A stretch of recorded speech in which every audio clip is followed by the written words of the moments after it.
It is August in North Carolina and we have got blooms galore. Come with me as we take a little garden tour of this fantastic space.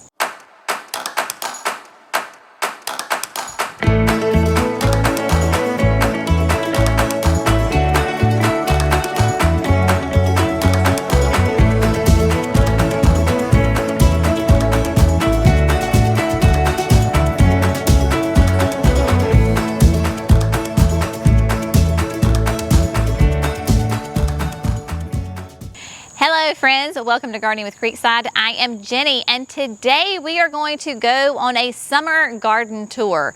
We are in front of this great cottage garden space. If you will remember, we visited here in the spring and a lot has happened in those last couple of months.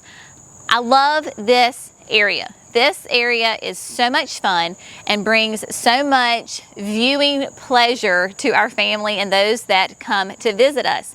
Again, if you remember, this area is right off of our driveway.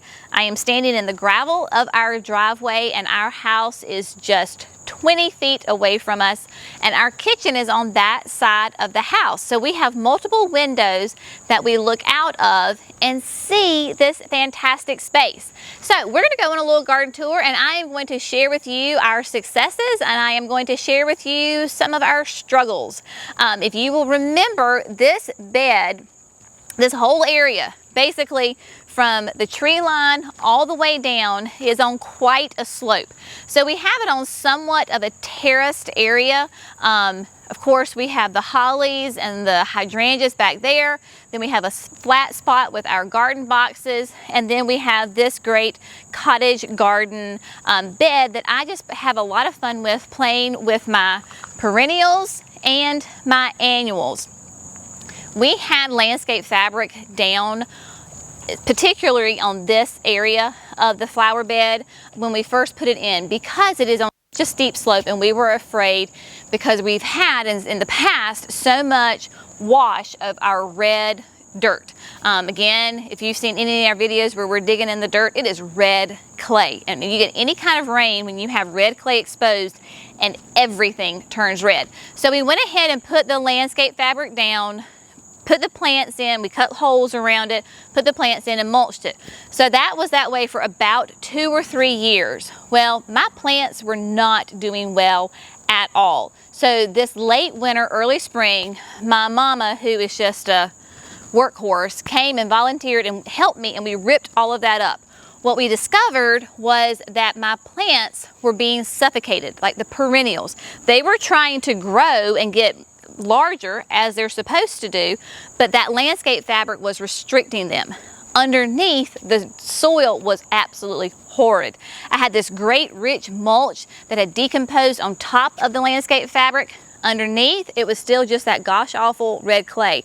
So I am still feeling those effects of not having that great compost worked into my red clay over the years. So I have really noticed with some of my annuals that they have just struggled.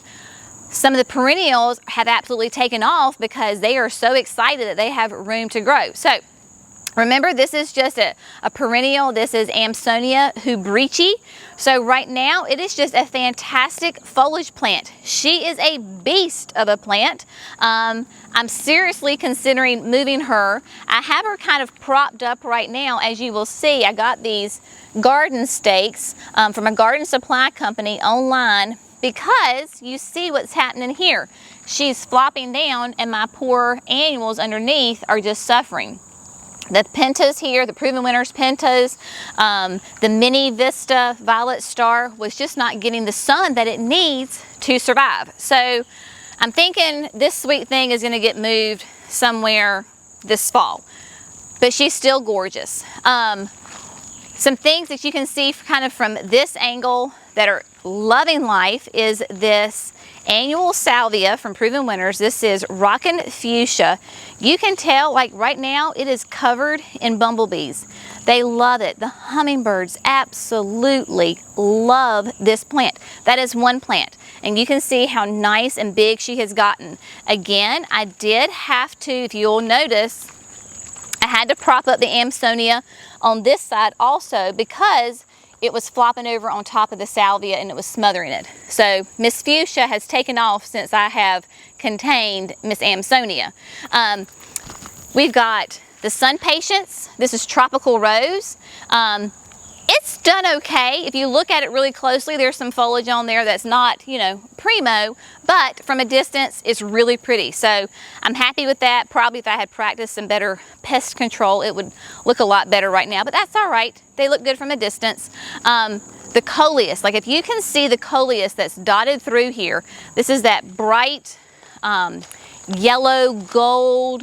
This is Golden Dreams from Proven Winners. And I love Coleus in a flower bed.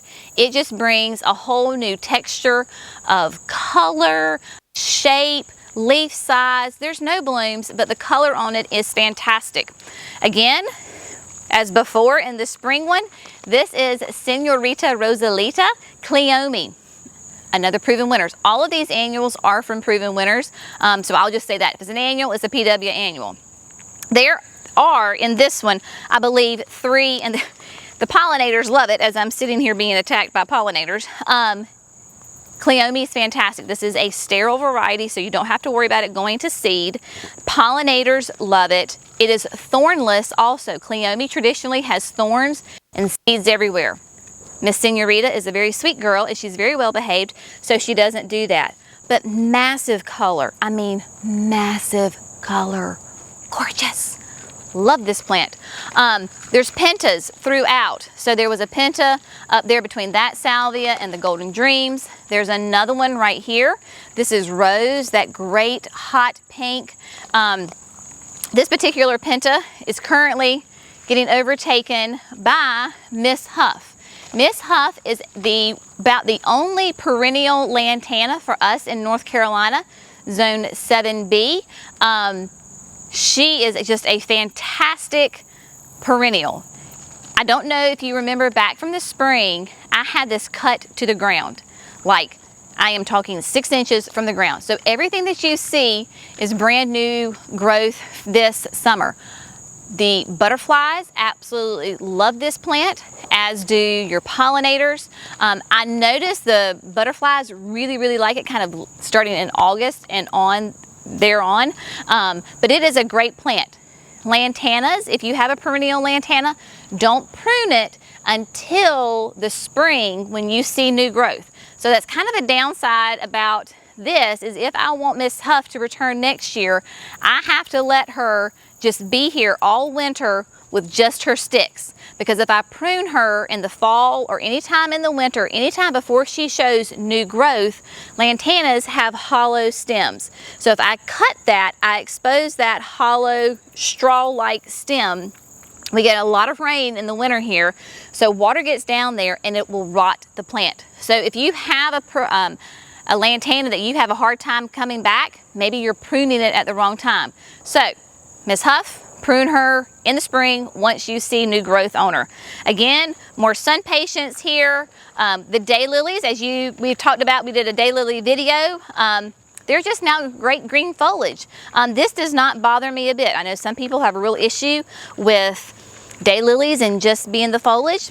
Doesn't bother me. It just kind of melds away into the landscape while the annuals take over. This is Vermillionaire. Vermillionaire is a type of Kufia that pollinators love, the hummingbirds love. We have really noticed this year the honeybees have been all over this Vermillionaire. It is just, we're gonna have some Vermillionaire honey here at Creekside Nursery next year for sure. Now, I'm gonna share with you one of my struggles. It's not a failure, it's a struggle because, you know, it's only a failure if you don't learn from it. But if you remember back in the spring, on each side of these steps, I had a perennial grass, and it was blue whiskers. Sounds good. Blue whiskers grass, and there was 4 of them. Nice, short, petite, mounding grass, perennial grass, gorgeous blue-green foliage. Well, if you notice, they're not here. That is, I think they got too dry. then they got too wet, then they said, Jenny, you're killing us, literally, and they just gave up the ghost. So I have tried several different perennial grasses on each side of these steps because I just had this vision in my head, and for whatever reason, it's just not working. So I think next year I'm going to go to a different plan and do something else that will flank these steps. But just know, y'all, we all kill plants. You know, you're not learning if you're not doing something wrong. You try, and if it doesn't turn out, it's okay. It doesn't mean you're a failure as a gardener. It just means you have something else to learn, and it's okay. We're all in the same boat together, all right? So I just wanted to share that with you. So moving on down, I haven't talked about, so this is yet another one of those great golden dreams. This is one plant. One plant. Then we have the Gomphrena. This is Truthful of Pink. A great, fun, brings a whole different texture to the bed. These great pink balls, they're very straw-like in their habit, their texture. They make great cut flowers. So you can even now come in here and cut them, tie a little string around them, hang them upside down, and they will keep their color once they're dried. So in our house, we actually have little vases of Gomphrena from last year, and they're these pretty little pink purple bouquets. So there's an idea. Down here, there was another one on the other side, and I forgot to tell you. This is an Angelona. This is super blue. This is part of the Snapdragon family. Super blue is part of the landscape series. So this is a really good one to put in the landscape or in large containers because it's gonna be bigger than just angel face blue. Again, you can tell my poor little petunias, they're struggling. They're on the struggle bus. It's all right. We're all on the struggle bus these days sometimes. Now look, we're talking about daylilies. Shalom Peony Display. I have buds. They're going to open up. It is August, y'all, and the daylilies are still trying to bloom. Look, we have an old bud, buds. This may be open tomorrow. I also want to share with you Japanese beetles. Unfortunately, Japanese beetles love the vermillionaire as much as the pollinators do, so we're just going to take them and shake them off.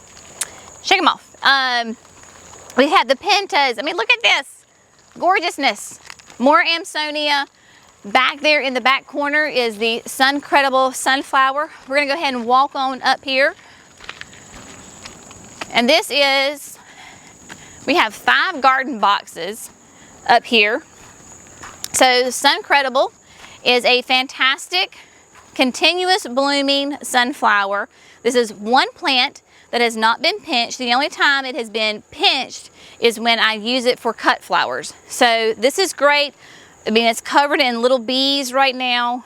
Not harmful bees, not pesky bees, but just little pollinator bees. There's a great little spider right here eating a bee. I mean, all sorts. I love these little flowers, and they will go from spring until a freeze in the fall. So just an absolute, they just workhorse. Work. We've got our victory garden going on up here. So we've got some peppers, some jalapenos, tomatoes. Don't look at this bed, it needs some work. Some herbs. This is an empty box waiting to be planted with some fall crops. Then I tried to see, let's see if we can do some zinnias and sunflowers. We'll see if they bloom for the fall. And then behind me, this whole area, we did a great video showcasing first the little lime hydrangea, supertunia. This is silverberry that's in the ground. Behind that is the firelight hydrangea, and behind those are 3 Nellie Stevens hollies. So that kind of gives you an idea of this great space. We have a great Crepe Myrtle. This might be Muskegee. This was one that was actually supposed to be white. It was supposed to be a Natchez, and then when it started blooming the next spring after we got it, it was purple. So clearly it wasn't what it was supposed to be. So I'm thinking it might be a Muskegee. Anyway, it's a Crepe Myrtle and it's gorgeous. So I do want to take you down through this section of the garden because we've not been through this area before. So we're leaving behind the little limes, and then all the way down we have this bank here on the edge of the woods. We decided to make this into a natural bed that extended this whole length because it is just a great little addition right here between the woods and the grass. So come on down here because I want to show you one of these fantastic perennials that is just gorgeous right now. Loving life. But through here, to give you an idea, these are Viburnums. These are Brandywine Viburnums. We probably have 7 of these down through here. It's a great shrub from Proven Winners. In the spring, it had beautiful, sweet white flowers, but look what the white flowers are turning into. They're turning into berries. Now, if the bugs don't eat them, they will turn into a beautiful, deep, rich red color. These are deciduous, but they're just fantastic. I also planted down through here, we had this great plan. So because we are a nursery, we are the grower, we grow our own plants. So in the fall, we can plan what we're going to plant in our yards. So we had this great plan together. Then the pandemic of 2020 hit and everybody decided to become a gardener, which is a great thing. We love that. But my plants got sold, so I didn't get to do the projects that I wanted to do.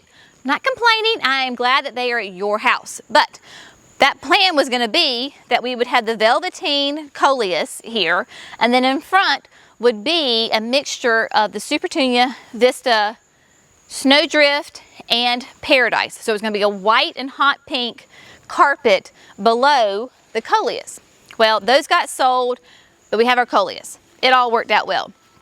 This is a great native azalea that some sweet customers gave to us. And so this is Lacey's azalea. But what I wanted to show you is this Goldstrom Rudbeckia. So Black-Eyed Susan. I planted these and they're throughout this whole bed. This is one plant that I planted in probably early June that I planted, and she is just loving life. Here, the 1st of August, bright, gorgeous color. You can see it from a large distance away because it's that flaming yellow. This area is on irrigation, so that you know, all of these plants do get water twice a day for about 15 to 20 minutes a time, because this area, it gets really intense hot sun. So we have put it on irrigation and the plants are thriving. It was not always on irrigation and they were struggling, but now that we are giving them consistent water, they are absolutely loving life. But that kind of wraps up our little tour here of the summer garden. We are so grateful for you. Thank you so much for coming and joining in on our life that is the craziness of gardening with Creekside. We so appreciate you. Please make sure that you like this video. If you're not already subscribing to Gardening with Creekside, hit the button. Tag that little thing and be a subscriber, join the family, and y'all have a great day, and we'll see you next time. Bye, friends.